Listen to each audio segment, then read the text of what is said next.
नमस्कार शेतकरी बांधवांनो, आम्ही महात्मा फुले कृषी विद्यापीठ राहुरी अंतर्गत यशवंतराव चव्हाण शासकीय कृषी महाविद्यालय कराडच्या चतुर्थ वर्षाच्या विद्यार्थिनी ग्रामीण कृषी जागरूकता आणि कृषी औद्योगिक कार्यानुभव कार्यक्रम अंतर्गत सेंद्रिय द्रव्य खत म्हणजेच जीवामृत कसे बनवावे याचे आम्ही प्रात्यक्षिक घेतले आहे। 20 लिटर जीवामृत बनवण्यासाठी लागणारे साहित्य: 20 लिटर मापाची बादली, मिश्रण हलवण्यासाठी काठी, 18 ते 20 लिटर स्वच्छ पाणी, देशी गाईचे शेण 1 किलो, देशी गाईचे गोमूत्र अर्धा लिटर, काळा गूळ 100 ग्रॅम, बेसन पीठ 100 ग्रॅम आणि मुठभर सुपीक माती।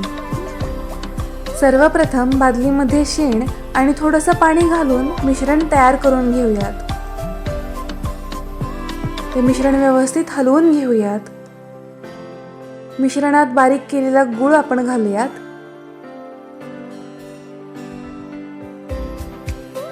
त्याच सोबत बेसनाचं पीठ आपण त्यात घालूयात।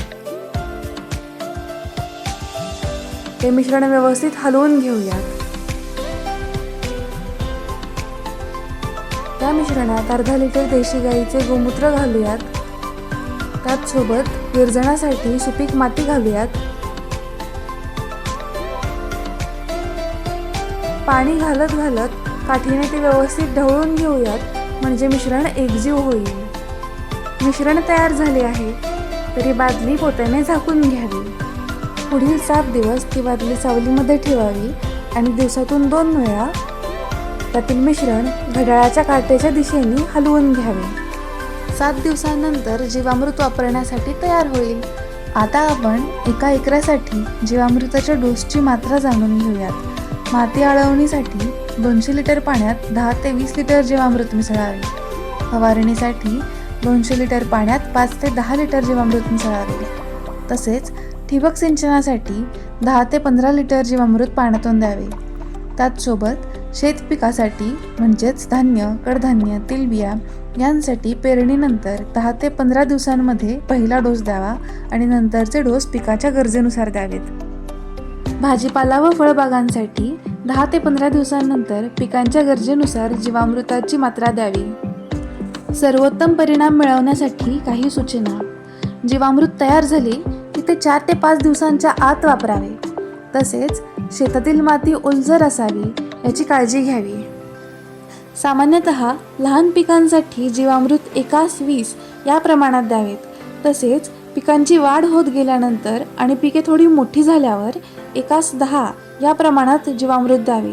म्हणजेच 10 लिटर पाण्यात 1 लिटर जीवामृत मिसळून वापरावे।